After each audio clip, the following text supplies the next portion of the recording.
Hello students. आज economics chapter first development पर study हम लोग करेंगे। आप लोगों में से जिन लोगों ने चैनल को सब्सक्राइब नहीं किया है, चैनल सब्सक्राइब कर लीजिए और इसे शेयर करना बिल्कुल नहीं भूलिए और पूरी वीडियो देखिए, क्योंकि आपको पूरी चैप्टर का नोट्स इसमें अवेलेबल हो जाएगा। तो चलिए स्टार्ट करते हैं। सबसे पहले डेवलपमेंट होता क्या है, what is the definition of development. फिर व्हाट इज़ द क्राइटेरिया और पैरामीटर ऑफ द डेवलपमेंट। फिर इसके बाद आता है व्हाट इज़ सस्टेनेबल डेवलपमेंट। और नेक्स्ट ये होता है कि what is the change, what is the new criteria. ठीक है, ये नया क्राइटेरिया क्या है डेवलपमेंट का, तो इस पर हम लोग चर्चा करेंगे। सबसे पहले यदि हम कहें कि व्हाट इज़ डेवलपमेंट, तो एक जनरल सा इसका परसेप्शंस होता है कि ग्रोथ इन इकोनॉमी। यदि अर्थव्यवस्था में विकास हो रही है तो इसका मतलब कि डेवलपमेंट है, विकास है। किंतु ये सामान्यीकरण हो गया, जनरलाइजेशन हो गया। यदि ग्रोथ का मतलब यदि विकास होना है तो मान के चलिए कि किसी देश में, यदि हम कहें कि अपने देश का एग्जांपल लेते हैं, ग्रोथ हो रही है, निश्चित रूप से एम्प्लॉयमेंट अपॉर्चुनिटीज़ पिछले कुछ दिनों को छोड़ दिया जाए, मंदी के दौर को, तो कुछ ग्रोथ बढ़ी है टेक्नोलॉजीज़ के चलते खास करके। लेकिन एक चीज़ यदि देखा जाए तो क्या परसेंटेज जो अनएम्प्लॉयमेंट की कुछ रेशियो रेट कम हुई है, उसके बावजूद भी एम्प्लॉयमेंट अपॉर्चुनिटी का डिस्ट्रीब्यूशन यदि कहा जाए, या यूँ कहा जाए कि वेल्थ डिस्ट्रीब्यूशन हमारे देश में उस रेशियो में हुआ है जैसा कि होना चाहिए था? ऑफ कोर्स नहीं। तो यानी कि केवल जीडीपी में, यानी कि देश की टोटल इकोनॉमी में ग्रोथ हो तो हम ये कहें कि इकोनॉमिक ग्रोथ कर रही है, विकास कर रही है, ये बहुत एक नैरो परसेप्शन हो जाएगा, इसकी संकीर्ण व्याख्या हो जाएगी। तब सवाल ये होता है कि आखिर ग्रोथ है क्या।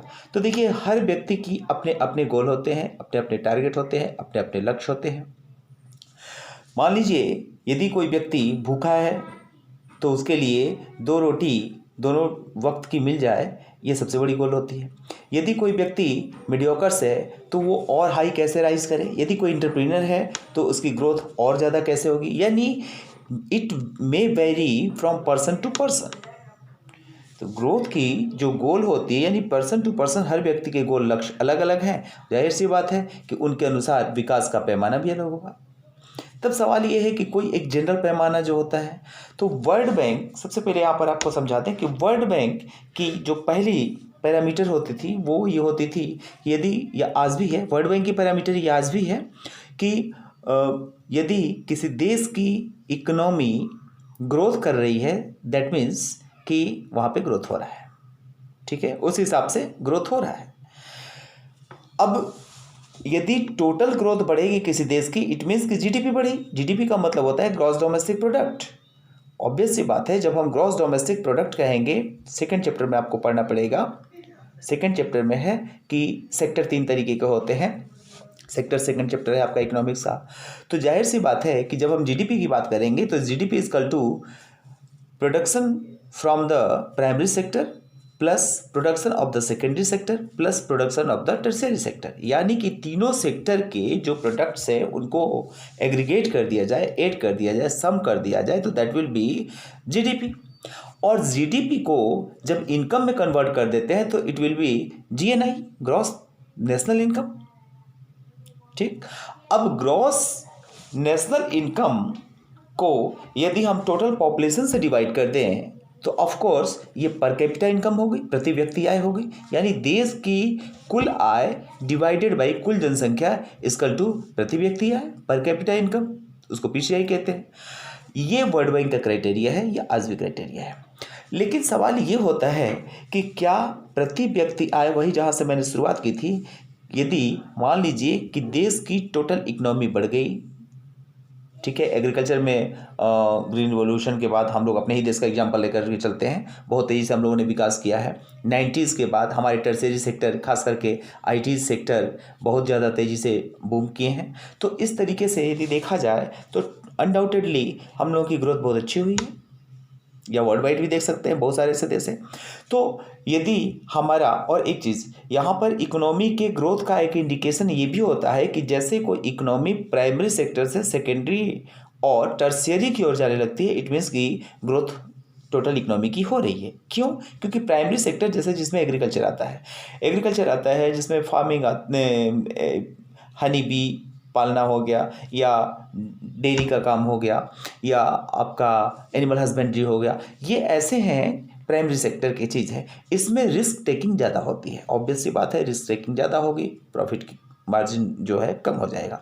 सेकेंडरी सेक्टर जिसमें इंडस्ट्रीज आती है, मैन्युफैक्चरिंग आती है, और टर्सरी सेक्टर जिसमें सर्विस आती है। ये सर्विस दोनों तरीके की होती है, वो सर्विस गुड्स की भी होती है और सर्विस जो प्रोफेशन सर्विस होती है, ठीक है, प्रोफेशन का मतलब जैसे कोई सर्विस होल्डर व्यक्ति है, तो ये दोनों तरह की सर्विसेज आती हैं। ऑब्वियस सी बात है कि सर्विस सेक्टर कम रिस्क वाला होता है और हाई ग्रोथ वाला होता है, उस पैमाने पर ग्रोथ हो रही है।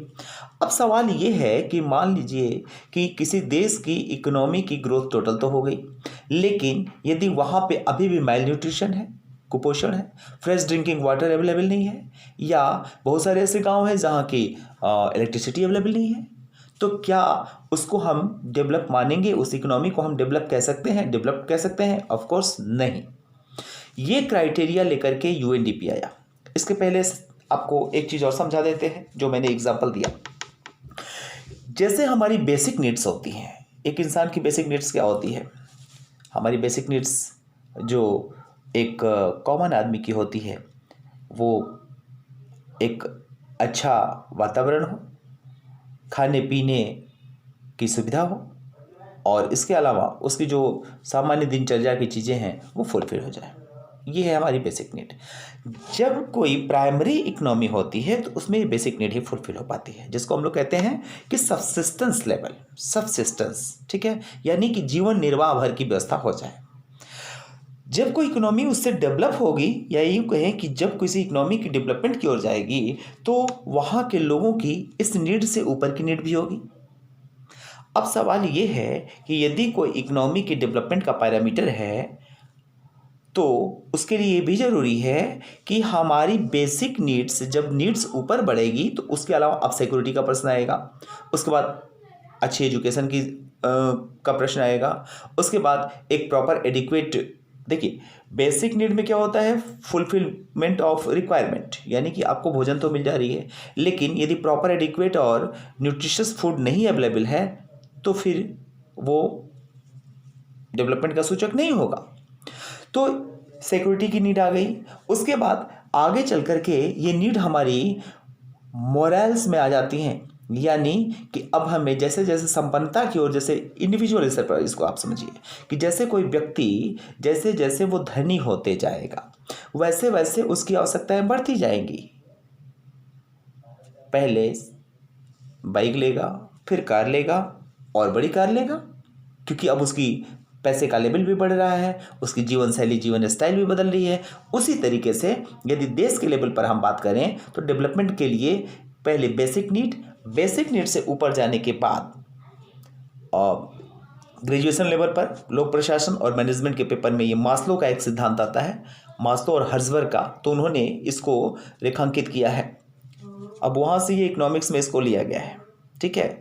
तो वहाँ पर उन्होंने कहा है कि व्यक्ति की 5 प्रकार के 5 स्टेप बने हुए हैं, जो जीवन बेसिक नीड्स से हमारी जो फंडामेंटल रिक्वायरमेंट्स हैं वहाँ से शुरू होती हैं, और ये आगे बढ़ कर के यह हमारे उस लेवल पर जाती हैं जहाँ पर कि फिर वो एक सोसाइटी को मेंटेन करने वाला, और उससे भी आगे जब बढ़ जाता है तो एक यूँ कहें कि आत्मसंतुष्टि, जिससे जैसे बहुत ज़्यादा किसी के पास पैसा है लेकिन वो यदि और ज़्यादा चाहता है, तो ये नहीं है कि सिर्फ उसकी रिक्वायरमेंट है या उसको में, बल्कि ये यूँ कहें कि अब उसको उस लेवल पर मेंटेन रखना ज़रूरी हो गया है। तो इसी तरीके से डिफरेंट व्यक्तियों के अलग अलग गोल होते हैं। अब हर व्यक्ति के गोल को कैसे फुलफिल करना है, तो जिस लेवल पर हर व्यक्ति की गोल होती है, अब प्रत्येक व्यक्ति की गोल जाहिर सी बात है भोजन संबंधी होगी, अच्छे आवास की होगी, अच्छे रहन सहन की होगी, सुरक्षा की होगी, शिक्षा की होगी, उसके बाद में एक अच्छी जीवन प्रत्याशा जिसको लाइफ एक्सपेक्टेंसी बोलते हैं, इसकी होगी। तो इसी आधार पर डेवलपमेंट का क्राइटेरिया निर्धारित किया गया है, और यूएनडीपी ने ये क्राइटेरिया 2002 में 2002 में ये प्रारंभ हुआ है। 19 इसका विषय भारत के महान नो भारत के एनआरआई हैं, यानी भारतीय हैं, परंतु वो सेटल्ड हैं अमेरिका में, और जिनका नाम है अमर्त्य सेन। डॉक्टर अमर्त्य सेन को नोबेल पुरस्कार दिया गया था, और उनका एक वेलफेयर इकोनॉमिक्स की एक ब्रांच, वेलफेयर इकोनॉमिक्स का जन्मदाता है रॉबिन्स, और उसकी एक ब्रांच है जो ह्यूमैनिटेरियन अप्रोच पर है। तो इसको हम लोग कहेंगे कि ह्यूमैनिटेरियन अप्रोच इकोनॉमिक्स, उसके लिए उन्हें नोबेल प्राइज़ दिया गया था। उन्हीं के दिए हुए सिद्धांतों पर यूएनडीपी ने ये क्राइटेरिया निकाला है, ये पैरामीटर सेट किया है कि किसी देश की डेवलपमेंट को हम कैसे जांचेंगे, और इसके लिए उसने जो फार्मूला दिया उसको HDI कहा गया है, यानी ह्यूमन डेवलपमेंट इंडेक्स। अब ह्यूमन डेवलपमेंट इंडेक्स के जो पैरामीटर, जो नॉर्म्स हैं, उसके अकॉर्डिंग लिटरेसी रेट की बात करेंगे सबसे पहले। तो देखिए, जाहिर सी बात है कि शिक्षा एक ऐसी चीज़ है कि जिससे ये पता चलता है कि उस देश की स्थिति कैसी होगी। ये हम चाहें वर्ल्ड वाइड देख सकते हैं। अफ्रीकन कंट्रीज़ की स्थिति देखिए, वहाँ जाहिर सी बात है कि लिटरेसी का रेट कम है। अपने देश में ही देख लीजिए, हमारा खुद का स्टेट बिहार लिटरेसी रेट में कम है। कंपैरेटिवली केरला की स्थिति देखा जाए सबसे अच्छा है, कुछ ज़िले वहाँ के पूर्ण रूप से साक्षर हैं, तो अनडाउटेडली केरला SDI के इंडेक्स में बिहार से ऊपर जाएगा। तो एक अच्छी जो लिटरेसी रेट है, ये इटसेल्फ एक पैरामीटर हो जाती है। दूसरा चीज़ है कि प्रॉपर एडिक्वेट फूड। जाहिर सी बात है, प्रॉपर एडिक्वेट का मतलब ये हो गया कि जो भोजन, जो एक प्रॉपर एडिक्वेट और nutritious, it will be available to each and every citizen. क्योंकि ये जब तक नहीं होगा तब तक हम नहीं कह सकते कि वो इकोनॉमी या वो देश डेवलप्ड है। ठीक है। तीसरा है फ्रेश ड्रिंकिंग वाटर। अब देखिए, एक चीज़ और यहाँ पर जोड़ दें, जो डेवलपिंग कंट्रीज़ हैं, पहले तो डेवलप्ड और डेवलपिंग कंट्रीज़ का अंतर समझ लीजिए। तो इसी चैप्टर से डेवलपमेंट के ही पैरामीटर समझा जा सकता है कि जो कंट्रीज़ इन HDI के फार्मूले को फुलफिल नहीं करते हैं, ऑब्वियस सी बात है कि वो डेवलप नहीं माने जाएंगे, डेवलपिंग माने जाएंगे। दूसरी चीज़, वर्ल्ड बैंक के भी क्राइटेरिया से देख लिया जाए। जैसा कि मैंने कहा कि वर्ल्ड बैंक के क्राइटेरिया जो होता है वो केवल इनकम के बेस पर ग्रोथ को मापना होता है, यानी कि PCI equal to GDP divided by population. ठीक है, GNI, GDP will be convert into GNI divided by population. Obvious सी बात है कि यदि इस बेस पर भी देखा जाए तो 12,500 यानी $12,500 से ऊपर जिनकी पर एनम, जिस देश की प्रति व्यक्ति आय $12,500 से ऊपर है, वो देश डेवलप्ड है। नीचे के देश वो हैं जिनकी प्रति व्यक्ति आय, per capita income $1,000 per annum का मतलब सालाना, ईयरली से है। और ये जो अनडेवलप्ड कहिए, जिनको थर्ड कैटेगरी का कहिए, ठीक है ना। और जो डेवलपिंग हैं, जो मिडिल में आते हैं, उनका है क्राइटेरिया, ऑब्वियस सी बात है कि जो $1,050 से ऊपर वाले हैं। भारत, आप लोग भी सेकंड में ही आते हैं। अब एक चीज़ यहाँ पर और क्लियर कर दें कि देखिए, कोई इकोनॉमी अनडेवलप्ड तो बिल्कुल होगी नहीं, क्योंकि अनडेवलप्ड वो स्थिति होती है जहाँ की कुछ भी शुरुआत नहीं हुआ। तो ऑब्वियस सी बात है कि कुछ एक देशों को छोड़ दिया जाए, अफ्रीकन कंटिनेंट में अभी भी 1-2 देश ऐसे हैं जो अनडेवलप्ड की स्थिति में है। लेकिन ये एक थ्योरेटिकल चीज़ है। प्रैक्टिकल चीज़ के बाद स्तर पर बात की जाए तो जैसे कोई भी हम लाइन खींचते हैं, एक पॉइंट से शुरू करके, लाइन सेगमेंट मैथमेटिक्स में आपने पढ़ा होगा, उसी तरीके से कोई इकोनॉमी एकदम ज़ीरो से स्टार्ट हुई तो वो फिर ग्रोथ, ऑब्वियस सी बात है, उसकी ग्रोथ रेट चाहे जो भी हो, पॉजिटिव या नेगेटिव, वो बाद में बात करेंगे। तो जैसे जैसे वो बढ़ती जाएगी, ऑब्वियस सी बात है कि वो डेवलपिंग की ओर बढ़ रही है। ठीक है, और एक पैरामीटर के बाद वो डेवलप हो जाएगी। और कब होगी? बशर्ते कि ये चीज़ें जो यूएनडीपी ने, इसीलिए यूएनडीपी में 2002 में क्राइटेरिया किया कि कैसे हम किसी एक देश की इकोनॉमी को डेवलपमेंट का पैमाना, पैरामीटर क्या सेट किया कि किस आधार पर किसी देश को हम डेवलप कर सकते हैं। तो लिटरेसी रेट चाहिए, फिर प्रॉपर एडिक्वेट और न्यूट्रिशियस फूड चाहिए, और एक और चीज़ कि डेवलपिंग कंट्रीज़ की एक सबसे बड़ी सिस्टम क्या होती है कि ब्यूरोक्रेसी होती है, या लीडरशिप क्वालिटी की कमी कह लीजिए, कि बहुत सारी ऐसी चीज़ें होती हैं कि जिसके चलते मान लीजिए यदि हम अपने ही देश की बात करें, तो अपने देश की बात करें, भारत में अनाज इतने ज़्यादा हो जा रहे हैं पिछले 2 दशकों से कि हम लोग बहुत सारे तो एक्सपोर्ट और भंडारण करने की सुविधा नहीं हो रही है। एक्सपोर्ट करने के बाद जो हमारे यहाँ स्टॉक की सुविधा नहीं हो पा रही है, ठीक है। तो ऑब्वियस सी बात है कि स्टॉक करने की सुविधा नहीं हो पा रही है, लेकिन दूसरी तरफ देखा जाए तो माल न्यूट्रिशन की घटनाएं आज भी हो रही है, कुपोषण घटनाएं आज भी हो रही हैं। भारत में कम से कम ऐसे 50 जिले चिन्हित हैं जहां पर कुपोषण से प्रति वर्ष सैकड़ों व्यक्तियों की मौत हो जाती है। ये बहुत बड़ी विडंबना है, कंट्रडिक्शन है कि एक तरफ हमारा स्टॉक रखने के लिए जगह नहीं है और दूसरी ओर ऐसी स्थितियां हो जा रही है। तो किसी न किसी व्यवस्था की कमी के चलते यदि इस तरीके की बातें आती हैं, ऑब्वियस सी बात है कि ये डेवलपमेंट के लिए एक हिंड्रेंस है। तीसरी चीज़, फ्रेश ड्रिंकिंग वाटर। जैसा कि आप जानते हैं कि वाटर अवेलेबिलिटी, यदि फ्रेश वाटर अवेलेबिलिटी देखी जाए तो 1% भी नहीं है, क्योंकि जो वाटर अवेलेबल हैं ड्रिंकिंग वाटर, उसमें भी फ्रेश केवल 0.6% है। बाकी के 1.4% जो वाटर हैं उसमें कहीं कैल्शियम, कहीं सिलिका, कहीं फ्लोरोसिस, जिसके चलते तमाम सारी डिजीज़ ऑकर होती हैं, वो पाए जाते हैं। और फ्रेश ड्रिंकिंग वाटर को लेकर के 95-96 में कायरो में समिट हुआ था। उसके बाद ये किया गया कि हर विशेषकर डेवलपिंग कंट्रीज़ अपने देश में फ्रेश ड्रिंकिंग वाटर के लिए पूरी कोशिश करेंगे। नेक्स्ट है कि बेसिक इंफ्रास्ट्रक्चर। अब बेसिक इंफ्रास्ट्रक्चर क्या होता है?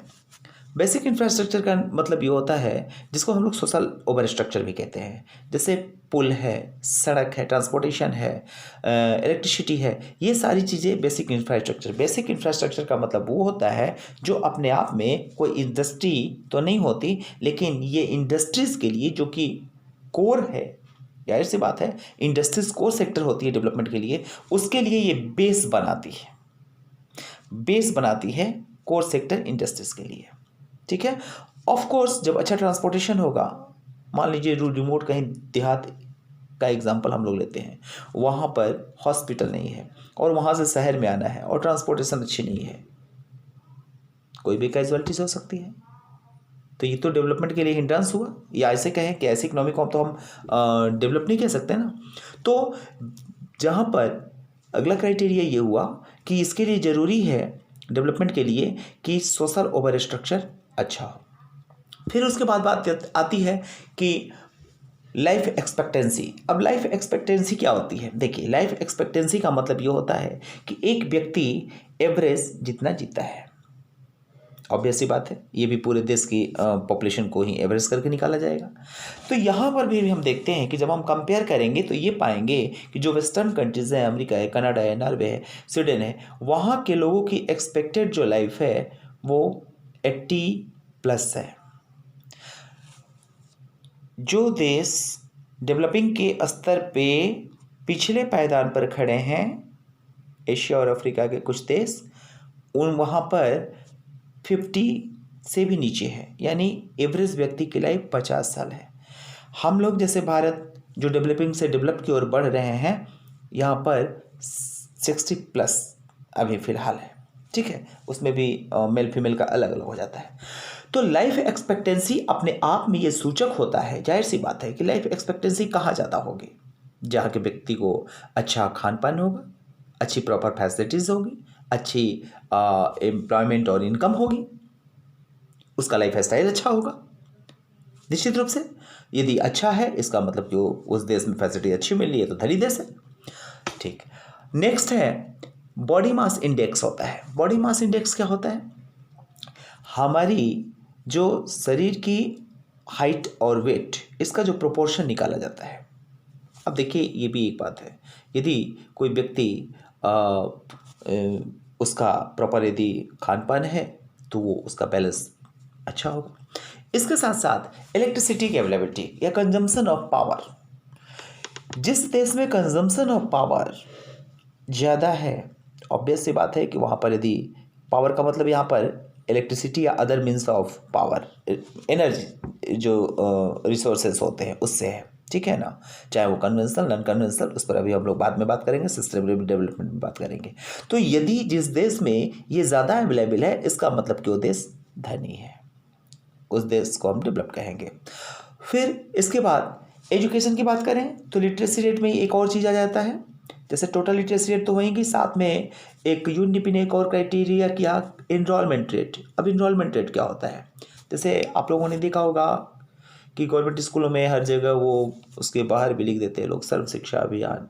तो सर्व शिक्षा अभियान, ठीक है, जाहिर सी बात है कि यूएनडीपी का ही प्रोग्राम है और इसमें डब्ल्यूएचओ और भी संस्थाओं का, वर्ल्ड बैंक का असिस्टेंस रहता है, यानी कि सभी को लिटरेट करना है। और ये सर्व शिक्षा अभियान का ही परिणाम है कि हमारे देश में डायरेक्टिव प्रिंसिपल्स में हुआ करता था शिक्षा, इसको शिक्षा का नाउ शिक्षा का अधिकार, it has become a fundamental right. ये फंडामेंटल राइट है, राइट टू लाइफ के साथ जोड़ दिया गया है, आर्टिकल 21 में जोड़ दिया गया है। ऑब्वियस सी बात है कि यूएनडीपी के इस क्राइटेरिया का मतलब ये है, इनरोलमेंट रेट का मतलब कि बच्चे जिन्होंने किस स्तर पर, यानी प्राइमरी लेवल है, फिर जो शिक्षा का लेवल है प्राइमरी लेवल है, मिडिल लेवल है, हाई स्कूल लेवल है और हायर स्टडी लेवल है, तो उसमें कितने बच्चों ने इनरोल कराया।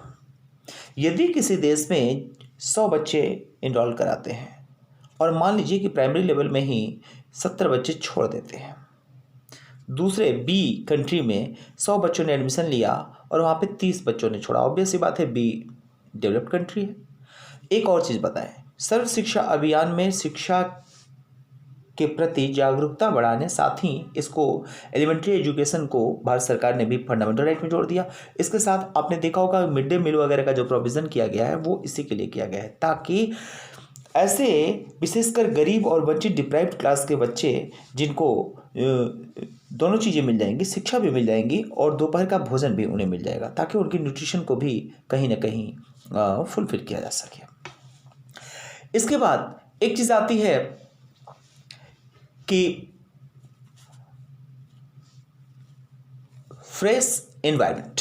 देखिए आज की सबसे बड़ी नीड यही है, प्रॉपर भोजन भी मिल जाएगा, एम्प्लॉयमेंट अपॉर्चुनिटी भी मिल जाएगी, सब कुछ मिल जाएगा, लेकिन जिस तरह से लाइफ हमारी फास्ट होती जा रही है और जिस तरह से इंडस्ट्रियलाइजेशन होते जा रहा है, जिस तरह से अर्बनाइजेशन होते जा रहा है, उसमें इन्वायरमेंट की शुद्धता कितनी ज़रूरत हो गई है, इसका एक बढ़िया एग्जांपल आप देख सकते हैं कि दिल्ली में पिछले कई सालों से आप लोग देख रहे होंगे कि दीपावली के बाद खास करके एक तरफ, और सुप्रीम कोर्ट का कई बार आपने देखा होगा, इंटरफियर भी देखा होगा, जब हरियाणा और के परियाली वगैरह के लोग जलावन को लेकर के होता था, उसके बाद दीपावली के क्रैकर्स वगैरह के चलते कई बार कई दिनों तक फॉगिंग जैसा माहौल बना रहता है दिल्ली में, उसमें काफ़ी कम आई है। और दिल्ली सरकार को सुप्रीम कोर्ट ने उसके लिए ये भी किया था कि आप इन्वायरमेंट कन्वर्टर लगाइए ताकि वो जो फॉग को उसको कम किया जा सके, ताकि लोगों को घुटन से कम किया जा सके, घुटन को कम किया जा सके। तो फ्रेश इन्वायरमेंट ये भी एक क्राइटेरिया है, कोई देश कितना डेवलप्ड है, या यूँ कहें कि वो इन्वायरमेंट को लेकर के कितना चिंतित है। 1992 में ब्राज़ील के रियो डी जेनेरियो में इसके लिए एक समिट हुआ, उसमें एजेंडा 21 सेट किया गया और जिसके अनुसार जो हमारे क्लोरोफ्लोरो गैसेस हैं उसकी क्वांटिटी को कैसे कम किया जाए, सल्फर, नाइट्रस और सीएफसी गैसेस जिसके चलते एनवायरनमेंट को बहुत सारी क्षति हो रही है, डैमेजेस हो रही हैं, उसको कैसे कम किया जाए, इस पर चर्चा हुई। अर्थ समिट हर साल 23 अप्रैल को मनाया जाता है। बिहार सरकार ने इसके लिए बहुत बड़ी वो की है, और जब हम आपको ये वीडियो की रिकॉर्डिंग कर रहे हैं, एक दिन पहले ही यूनाइटेड नेशन यूएनओ ने नीतीश कुमार जी की, जो बिहार के चीफ मिनिस्टर हैं, बहुत तारीफ़ की है इसके लिए कि जल जीवन हरियाली प्रोग्राम उन्होंने चलाया है। तो इस प्रकार से यूएनडीपी की क्राइटेरिया को यदि हम देखें, ठीक है ना, वर्ल्ड बैंक की क्राइटेरिया हो गई क्या, टोटल इकोनॉमी का ग्रोथ होना, पीसीआई का ग्रोथ होना, टोटल इकोनॉमिक ग्रोथ हो गई, उसको जनसंख्या से डिवाइड कर दिया, ठीक है। यदि वो ग्रोथ हो गई तो जाहिर सी बात है कोई देश इकोनॉमिकली ग्रोथ कर रहा है, डेवलप कर रहा है। लेकिन यूएनडीपी के क्राइटेरिया के अनुसार जो 2002 में लागू हुआ, जिसके तहत एचडीआई ह्यूमन डेवलपमेंट इंडेक्स का पैमाना बनाया गया, उसके अनुसार 3 मोटी चीज़ें बात आ गई कि पहला हेल्थ से जोड़ा, दूसरा लिटरेसी से जोड़ा, हेल्थ से जोड़ा, लिटरेसी से जोड़ा, और तीसरा इनकम से जोड़ा, ठीक है। यानी अब एक चीज़ तो उस क्राइटेरिया के सब क्राइटेरिया सारा जिसको हमने डिस्कस किया।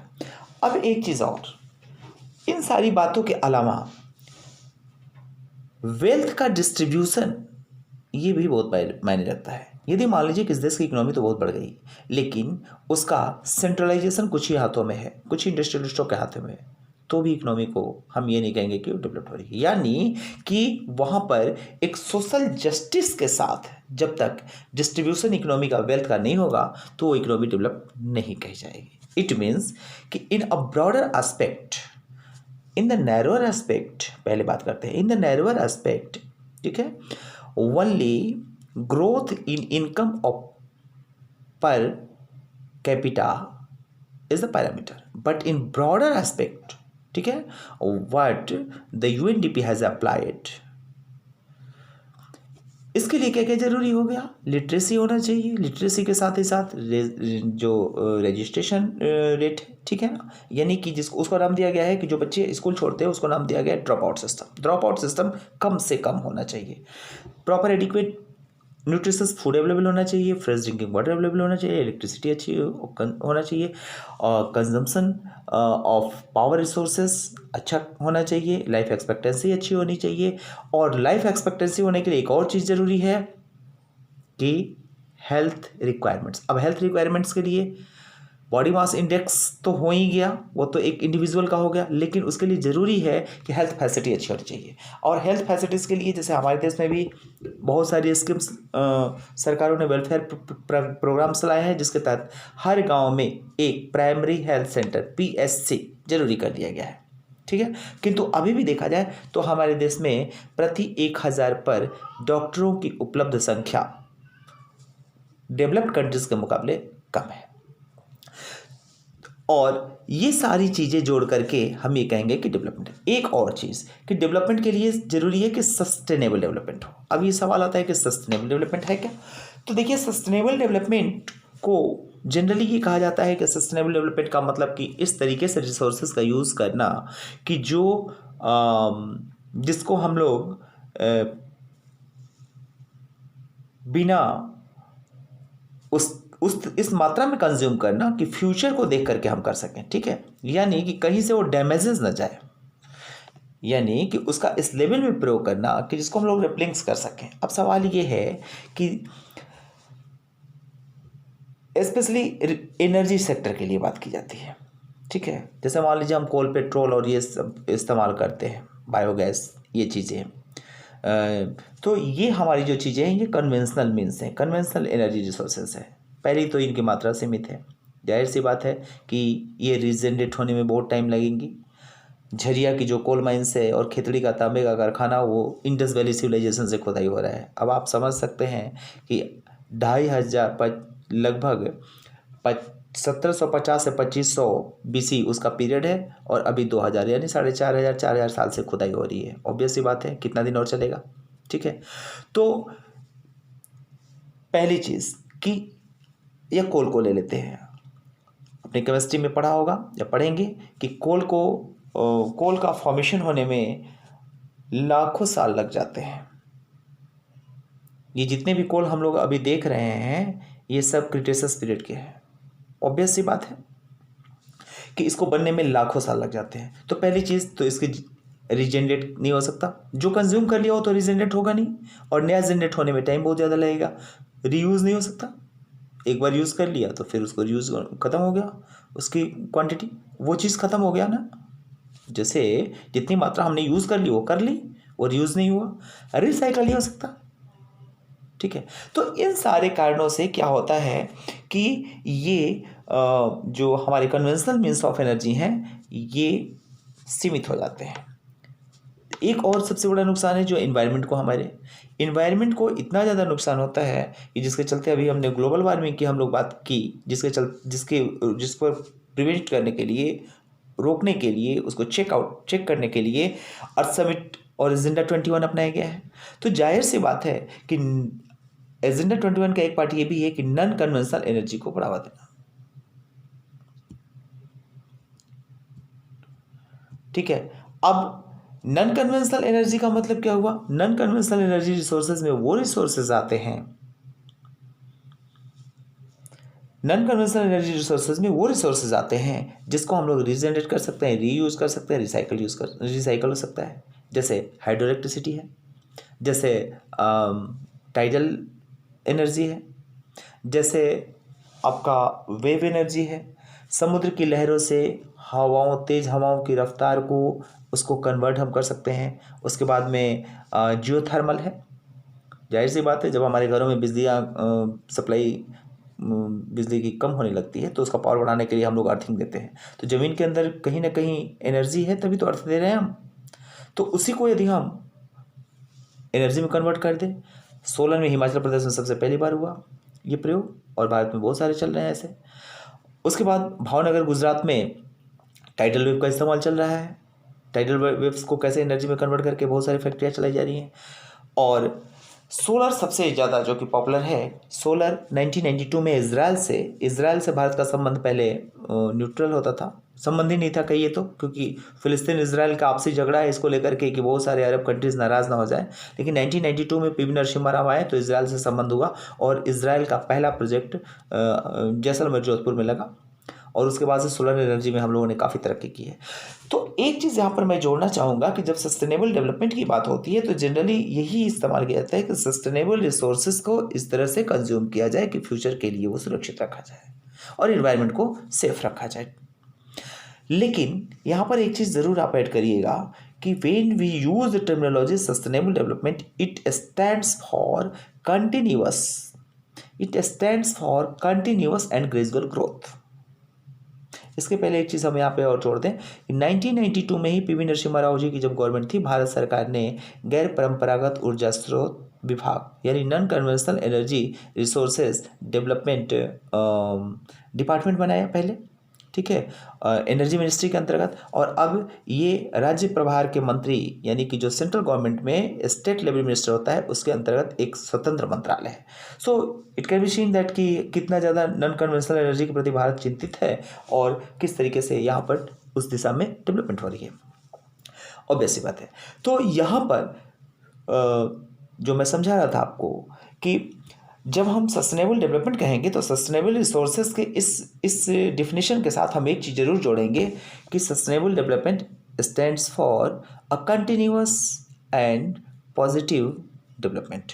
यानी सस्टेनेबल डेवलपमेंट इकोनॉमिक के सेंस में वो है कि जो सस्टेनेबल रिसोर्सेज के अलावा ये तो है ही कि जो जिस इकोनॉमी में ग्रोथ कंटिन्यू हो और पॉजिटिव हो। अब कंटिन्यू और पॉजिटिव का मतलब क्या हुआ? मान लीजिए दो कंट्री है ए और बी। ए कंट्री की ग्रोथ यदि 2016 में 5% थी, 2017 में 3% हो गई, 2018 में 8% हो गई, 2019 में 6% हो गई और 2020 में 1% हो गई। दूसरी ओर बी कंट्री है जिसमें 2016 में 5% है, 2017 में 4.5% है, 2018 में 5.3 है, 2019 में 6% है और 2007 में 6.3 है। तो जब हम दोनों देशों को कंपेयर करते हैं तो क्या पाते हैं? एक कंट्री में फ्लक्चुएशन ज़्यादा है, एक ही बार 3% बढ़ रहा है, दूसरी बार 5% नीचे आ जा रहा है। तो ये जो होगा इसकी ग्रोथ वो जिगजैग होगी, it will be zigzag growth. Comparatively B country में क्या हम देख रहे हैं कि इसकी ग्रोथ पॉजिटिव हो रही है, कंटिन्यू हो रही है और पॉजिटिव हो रही है। यदि थोड़ा सा डाउन भी हुआ इकोनॉमी, एक साल डाउन होती है तो अगले साल ही संभल कर उससे बेहतर हो जाती है। यानी कि जहाँ बहुत ज़्यादा फ्लक्चुएशन नहीं हो और कंटिन्यूअस हो, ये सस्टेनेबल डेवलपमेंट में ऐड करना बहुत ज़रूरी है। Thank you. आई विश आप लोगों को बहुत अच्छा लगा होगा। आप अपने कमेंट ज़रूर भेजिए और जो भी एक्सपेक्टेशन है उसको लिखिए और पूरी वीडियो को वॉच करिए, क्योंकि आपको पूरी नोट्स, पूरी लेक्चर इसमें थॉरोली मिल जाते हैं। और साथ ही साथ आप इसे अपने दोस्तों के साथ भी शेयर करना न भूलिए। Thank you.